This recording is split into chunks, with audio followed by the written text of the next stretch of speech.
Tonight, very special tonight, because we have a speaker who's coming back, and this is his fourth time speaking at Camden County Colleges. He always draws a good crowd. He is, of course, the author of Boardwalk Empire, The Birth, High Times, and Corruption in Atlantic City. Of course, the basis for the popular HBO series, which I'm sure most all of us watched. Now, I wanted to point out one thing that Judge Nelson Johnson, who's a Superior Court judge in New Jersey, said that he sold the rights to Boardwalk Empire, and so as the series progressed, it less and less had anything to do with his book. And if you watch that series, as I did, you began to see that Nucky Thompson, as he was called in the series, was not very similar to the Nucky Johnson that actually presided over Atlantic City for a time.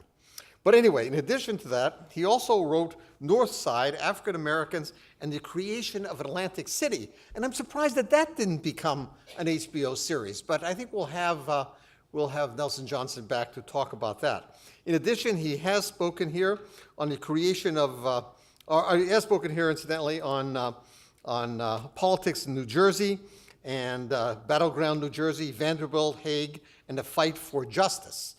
And so tonight, we have him back once again to talk about prohibition and organized crime. And as you can see, the title, Prohibition, America's Greatest Folly. Please welcome back Nelson Johnson to Camden County College.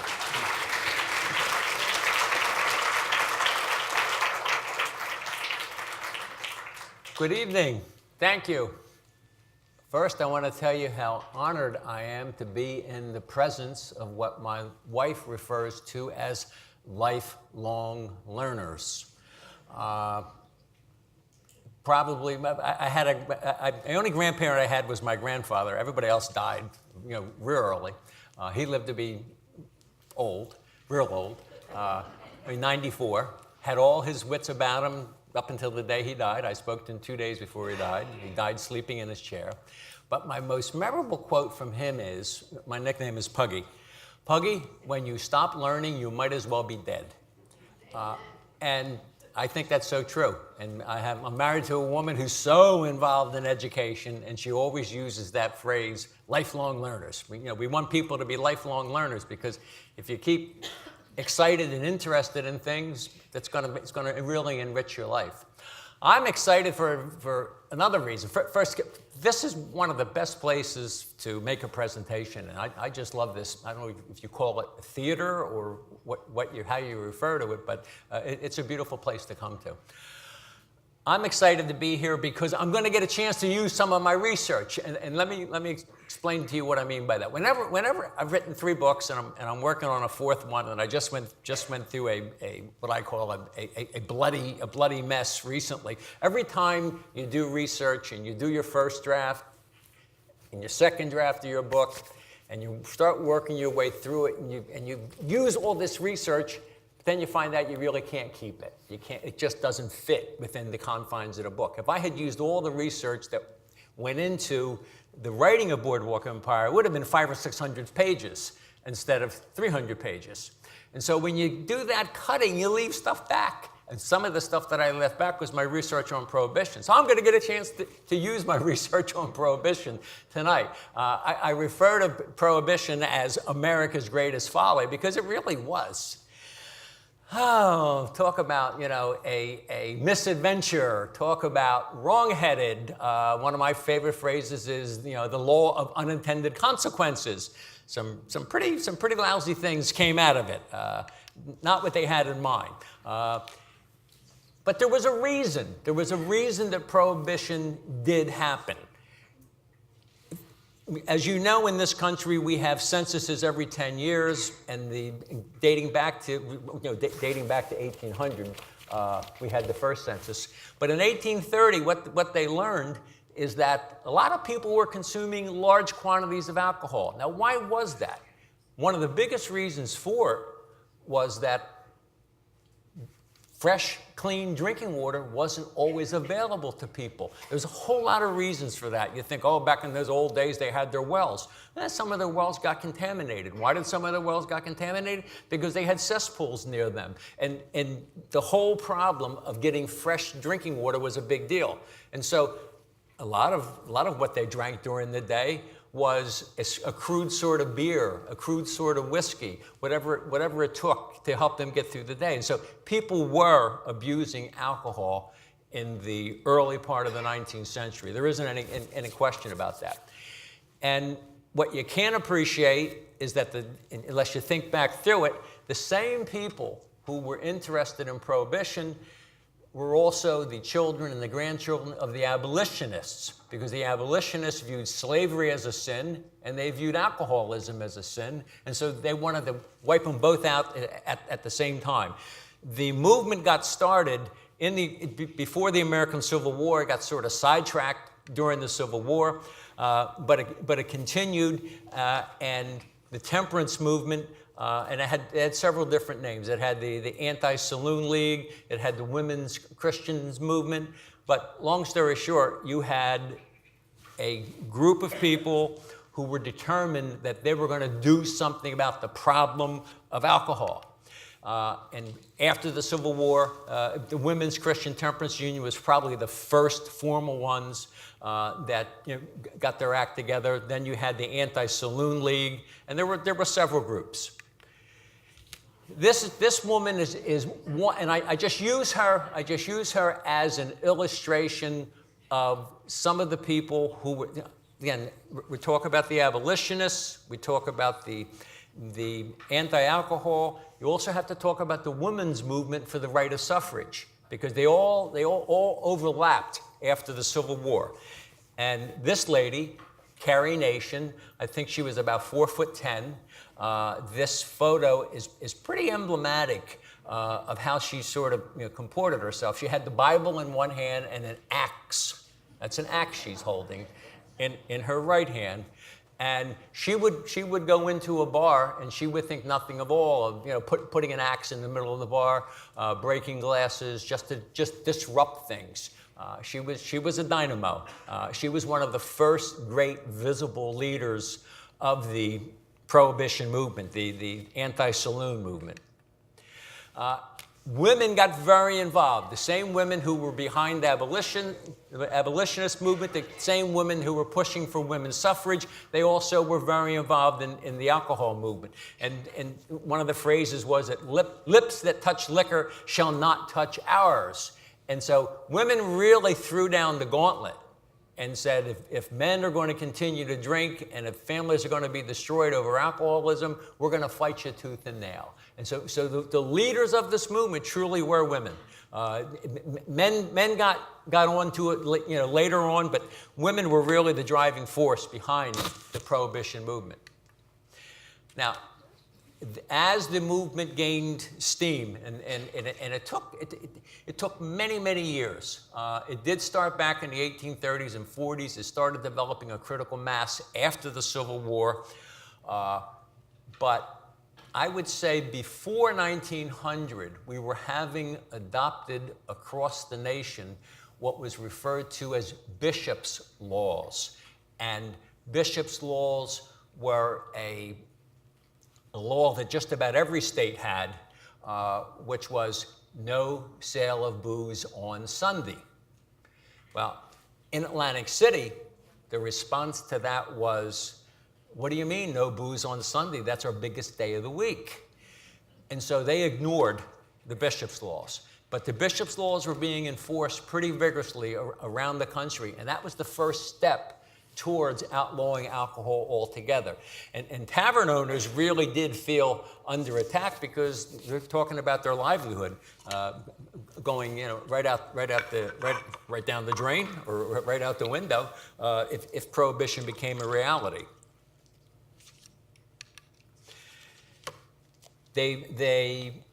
Again, it really was very much a female versus male thing, because the head of the household, again, think about the situation of women in the first half of the 20th century and in the last half of the 19th century. They were very, very much dependent upon men for their sustenance, for their very well-being. And if the head of the household was impaired, if the head of the household was spending a lot of the family income on alcohol, that was a big problem for a lot of households. And so you had posters like this, the saloon or the boys and girls. I mean, either it's your family or the saloon, but the women really threw down the gauntlet as the movement went forward. Again, there was an all-out assault on saloons and people like Carrie Nation. There would be groups of women that physically would come in force in a group and would do their best to try to shut down a saloon and drive people home. They were very aggressive. Now, the brains behind the outfit in terms of doing what had to be done politically, nationally, because this movement sort of popped up. In terms of the first organized group, it was probably in Kansas. And this gentleman, I believe, I'm not going to say for certain, but I believe, I'm racking my memory, I believe Wayne Wheeler was from Kansas also. Because Kansas was also, I believe, where Carrie Nation was from, Kansas where it was from William Jennings Bryan was from. And that group, again, they were all people who were abolitionists, they were all people who were in favor of women's suffrage, and they were all people who were against alcohol. It was sort of that mindset. And I don't, again, I'm not trying to put labels on them because I don't know what the label would be. It's kind of a hard thing to corral all those people under one label. But this gentleman, Wayne Wheeler, was the brains of the operation in terms of the politics of the situation, in terms of how do we get a law through Congress? How do we get the state legislatures to embrace an amendment to the Constitution? So he was the political operative. I mean, they weren't calling people, I used the term political operative in the label here. I don't think he was called a political operative in those days, but that's what he was. And he was the manipulator who would meet with legislators because, again, a lot of the legislators, and again, there were almost no female well, there weren't any female legislators. What am I talking about? The women's right to vote hadn't occurred. Were there any? I don't think it was a single female legislator in the country at the time. And so, again, he had to convince other men that you need to do this. And the biggest pressure was coming from their wives and from their daughters and from the women in the community. So the campaign for the 18th Amendment was successful. And I have my copy of the Constitution here. It went into effect, it was ratified on January 16th, 1990. Following January of 19. Did I lose it? Oh, well, I'm going to put it in a better spot. Where do you want to put it?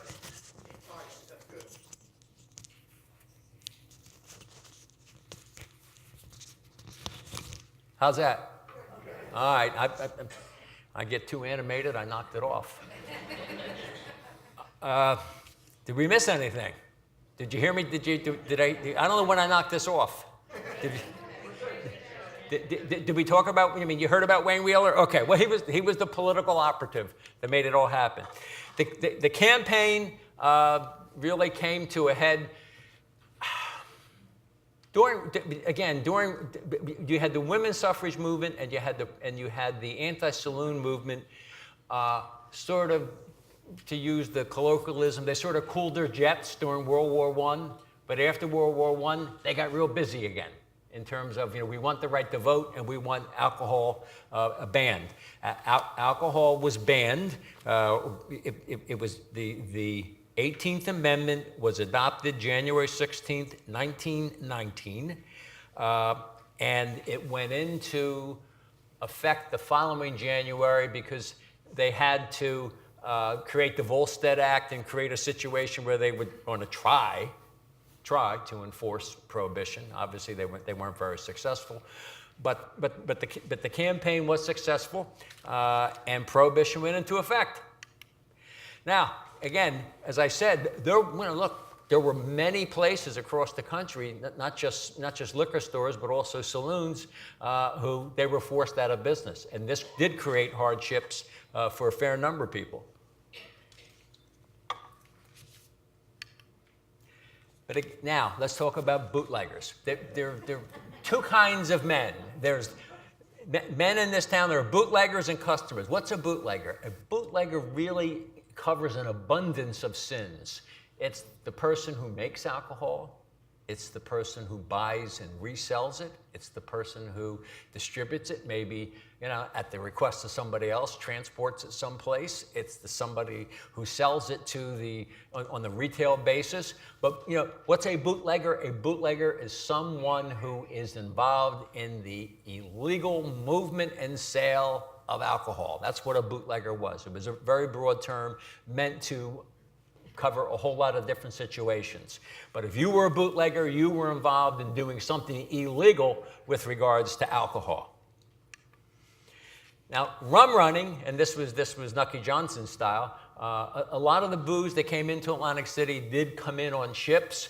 Not much of it was made locally. Most of it came from Canada. Some of it came as far away as England and Ireland, but most of it did come from Canada, ships that would sail down the coast, and Atlantic City was a very friendly, open port for rum running and bootleggers in Atlantic City.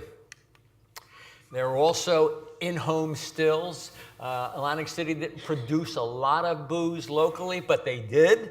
And this is the kind of operation that would be set up. They would rent an apartment and begin making beer, rent an apartment and begin distilling really cheap, lousy whiskey, but it had a good alcohol content, so that made people happy. But again, these were all bootleggers. The guy taking it off the boat, the guy cooking it up at home, the guy selling it wherever. Everybody was a bootlegger. That term is a very broad term. Now, unintended consequences. What flowed from all of this?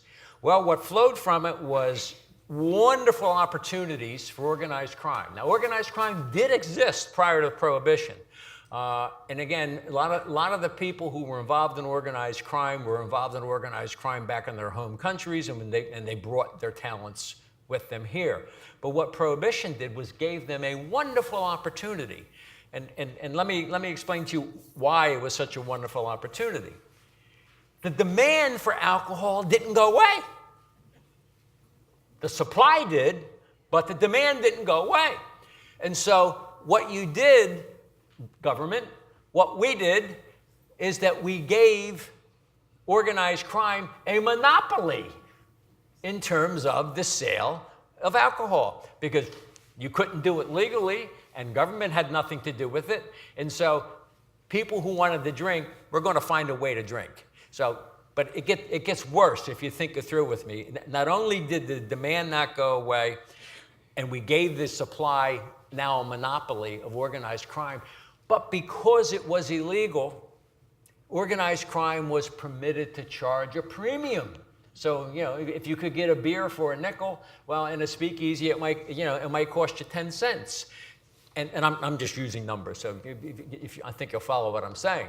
And so, once it became illegal and once it was controlled by organized crime, they had the opportunity to charge whatever the market would bear, the illegal market would bear. But again, it gets worse, because not only did organized crime make a lot of money, they used that money to make sure that nothing interfered with their ability to do what they were doing. And how did they do that? They bought municipal officials. And so not only did you have, racketeer organized crime, you now had municipal corruption. And none of them are around today, because my research for Boardwalk Empire began a whole lot of years ago. But I can remember talking to a few old timers. One of them was one of the last justices of the peace when the Constitution got amended in 47, anybody who was a justice of the peace could continue until they either resigned or died. And one of the last justices of the peace that I was friendly with, he was a client of one of my partners many years ago, he talked about the municipal corruption and just how crazy it was, the money that was available for police departments. That they were bought to turn their head and look the other way. And so you have this, this idea of we're going to save the family and we're going to save the nation from alcohol, but the real upshot is you expand organized crime and you bring corruption to municipal government in a way that it never had existed before, because there was no money to be bribing municipal officials. But now people like Alphonse Capone, he did have a what I would call a semi-national network. His main headquarters was Chicago, but more than a majority of the Chicago Police Department was getting money from him. I mean, that's a safe statement to say that more than a majority. I mean, the money would filter down from captains and lieutenants and heads of departments, but you were instructed that if you saw something going on that you knew was illegal and it was involved with Capone's organization, you simply turned your head. But that was true all across the nation. It wasn't just... So Prohibition, it didn't create organized crime, it just gave organized crime a wonderful opportunity to expand. And that's what happened. So we not only expanded and stimulated corruption, we also, because in every business where there's a monopoly, there's going to be people who want to compete or going to get in on it, so to speak. And so you had young upstarts who decided that the big guys like Capone or the big guys like Nucky Johnson, Nucky Thompson in the HBO series, that they shouldn't have it all to themselves. And they started banging heads. And the upshot, again, was violence. Some very serious violence that the country hadn't seen before. But now when people were fighting over, and quite literally fighting over millions of dollars. I mean, a guy like Nucky Johnson in Atlantic City was making between $600,000, $700,000 to $1 million a year during Prohibition. A guy like Al Capone was making tens of millions a year. So you think they're going to let somebody come in and just take a piece of that pie without a fight? And so there was a large amount of violence all across the nation that, again, it got stimulated by Prohibition. But it gets worse. And let me explain to you how it gets worse. Because organized crime had all this money, they looked for ways to infiltrate into legitimate businesses. And one of the first places they looked was unions. Because if they could get control of a union, they had two ways of making money. One, by ripping off the employees, and two, by ripping off the employer. Because they would threaten the employer, if you don't do business with our union, we'll blow you up, we'll shut you down, we'll do whatever. And with the employees, they would bring in substitute workers, and they would arrange for payments of that worker's salary to be made directly to the union, and then the racketeers would keep the difference between what the substitute worker would have made had they been a union employee, but they were paid less. And it was just it was crazy. You can't look at the history of labor unions without also looking at the history of organized crime. How long did that continue? A very long time. When I was a young lawyer in Atlantic City in the 70s, some of you may or may not. You ever hear of Local 54, the hotel workers union? It was controlled by the Angelo Bruno crime family, and Nicky Scarfo said, "Hey, what's this guy from Philadelphia doing, controlling a union in my backyard?" And they had their own little war going on at the shore and on the streets of Philadelphia. And Nicky Scarfo had people killed until he was in control of Local 54. Now, eventually there was a federal monitor. Local 54 is clean today, but it took a long time to get Local 54 clean. And that's right up into the 70s. So the legacy in terms of just focusing on one aspect, the legacy of the corruption in unions as a consequence of prohibition, it filtered all the way down into the 1970s and 80s in Atlantic City. And it was the same thing was true all across the country. Now, yes, there was lots of good times during Prohibition. In the 20s, I think what was going on, even though the American society was sort of schizophrenic, we want to get rid of booze, but we also want to celebrate having been a major player in the winning of World War I. And the economy was booming, so people were having a great time. The beer and the alcohol was flowing illegally. Government looked stupid as hell. We, as a society, looked stupid as hell, but it happened, okay? But as the years went on, you had people saying, this is crazy. Why do we have to buy beer illegally? Why do we have to pay a premium for whiskey? Why do we have to do things on the sneak? And so you did have people begin, and this was in the late 20s into the early 30s. You had people publicly demonstrating, saying, this whole thing, this whole experiment is absolutely crazy. And the ladies also now had a change of heart, saying, yeah, we have to figure out what we're doing here, but this is not working.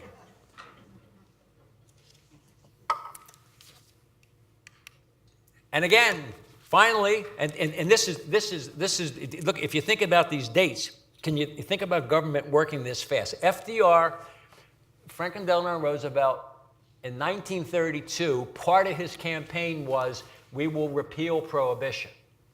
Now, keep in mind, prior to, I think, the 25th Amendment, I can't remember which amendment it was, but prior to one of the amendments to the Constitutions, the president wasn't sworn into office until the end of March of the following year. And so he wasn't even president until, almost April of the following year.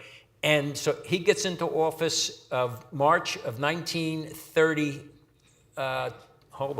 he gets into March of 1933. Okay, all right. And the amendment was adopted less than a year later in terms of repealing the whole craziness. So it gives you a feel for just how, let's say, conflicted and upset the American public was with this whole idea of we're going to ban alcohol and make it illegal. So I'm ready for questions because I think that's my last slide. And that's probably the end of my research that I prepared for Boardwalk Empire. I never got a chance to use in the book. But what I want you to have an appreciation for is what I've referred to as the law of unintended consequences. We can set out to do a good thing, and we can achieve that good thing. But one of the consequences that we did not foresee could be a bad thing. And with prohibition, there were many unintended consequences that were bad things.